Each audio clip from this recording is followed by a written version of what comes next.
Have you ever looked at your lifelong savings and wondered, now what? What should I do with this money to live peacefully, without fear of running out, and still enjoy my golden years to the fullest? That question sounds simple, but it leaves many people over 65 feeling uncertain.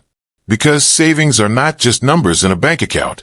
They represent your sweat, sacrifices, and decades of hard work. They hold part of your life story. And now, as life slows down, the question is no longer, how much more can I earn? But how do I use it wisely? In today's video, we'll talk about 4 practical financial strategies.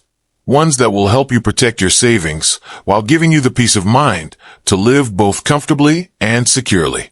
You don't need to be a financial expert or know anything complex about investing.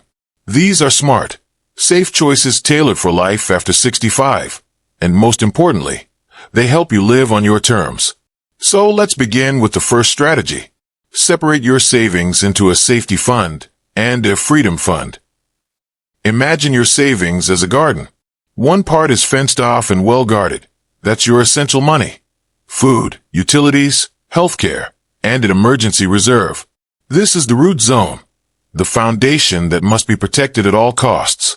The other part is more flexible. You can use it for a trip, a gift for your grandchild, or even light investments that allow your money to grow instead of sitting idle. This separation gives you peace of mind. No matter what happens, your core is always safe. Many older adults make the mistake of mixing both parts together. Then, when an emergency hits, they have to withdraw from investments, sometimes even selling at a loss. Separating from the beginning helps you avoid that trap. Now for the second strategy. Don't let your money sleep. Let it work gently for you. This may sound like the opposite of keeping your money safe, but actually, there are ways to invest that are extremely safe and don't require you to do much. For example, you can open fixed-term savings accounts at reputable banks, or consider retirement funds and low-risk government bonds. Many elders have told me, letting money sit there is like slowly losing it to inflation. And they're absolutely right. 10 million today may not buy the same things 5 years from now. So it's wise to explore ways that allow your money to breathe, instead of lying still. Of course, no one is asking you to take big risks.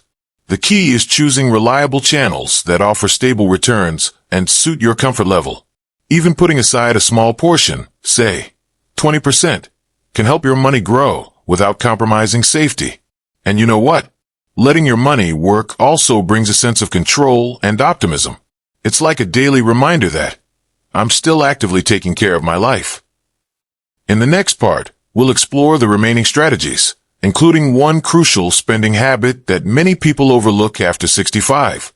But once you understand and apply it, you'll feel a noticeable difference in your sense of freedom and peace of mind. Now that we've explored the importance of keeping your savings safe and how to prepare for unexpected situations, let's continue with strategies that can truly change the quality of your retirement years. Simple actions, yet full of impact. Have you ever thought about turning your savings into a source of passive income? It's not just for the young or wealthy. Even at 65 or older, you still have plenty of options. Let me tell you about Mrs. Mai, one of my viewers. She's 68, used to be a teacher, and always thought she wasn't good with money. But she started a small online business selling handmade crafts. Now, it brings in a modest income, and more importantly, it makes her feel proud and fulfilled. The lesson: don't underestimate your potential just because of age. So, let's look at the third strategy. Turn savings into sustainable income. Instead of letting money sit idle in a bank account, consider using a portion of it to generate cash flow. Options might include dividend-paying stocks, fixed annuities, or a small business like I mentioned.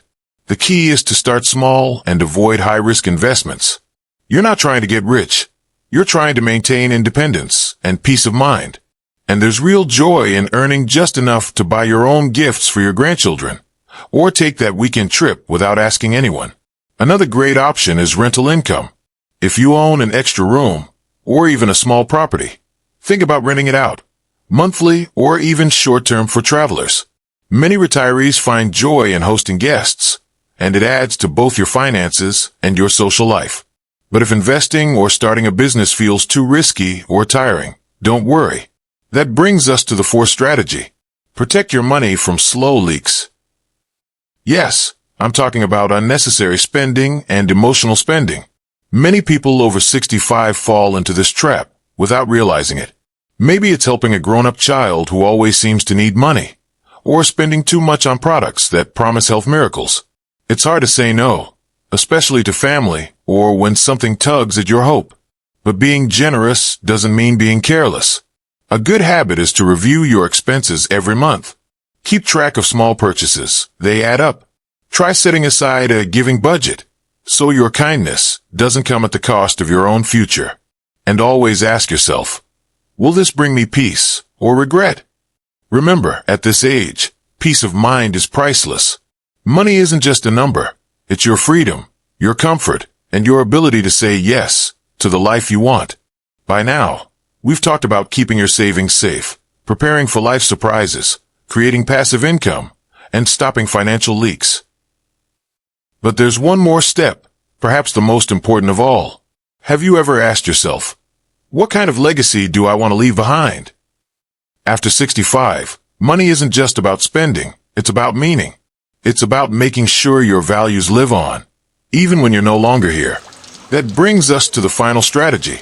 Create a financial plan with a long-term vision. It doesn't need to be complicated. Start by writing down your priorities. Do you want to support your grandchildren's education? Do you want to help a charity that's close to your heart? Or maybe you want to make sure your partner is taken care of if something happens to you. Talk to someone you trust, a financial advisor, or a friend who understands money. You can even visit a free financial consultation service for seniors. These conversations may feel uncomfortable at first, but they're the key to peace of mind. Because once you have a plan, you sleep better at night. Also, don't forget about a will. Even a simple one can make a huge difference for your family when the time comes. It's not about how much you leave. It's about leaving clarity, not confusion. Your loved ones will thank you for it. And here's something many people forget. Invest in your joy. Not every dollar needs to be saved or planned. Allow yourself to enjoy life now. Take that dance class. Go visit the beach. Buy the good tea. Money well spent on meaningful experiences is never wasted. Let me tell you about Mr. Hong, a 72-year-old man I spoke with recently. He said, "For most of my life, I was scared to spend. Then I realized, no one remembers how much money you had. They remember your laugh, your stories, your love." Isn't that beautiful? So let's take a deep breath and look at the big picture. You've worked hard. You've saved. And now, it's time to use that money not just to survive, but to truly live. With purpose, with pride, and with peace. Before we end, I'd love to hear your thoughts. What do you hope to do with your savings? What dreams are still in your heart? Leave a comment. I read them all, and your story might inspire someone else. If you found this video helpful, please give it a thumbs up. And don't forget to subscribe. We have more warm, honest, and practical conversations like this coming up every week.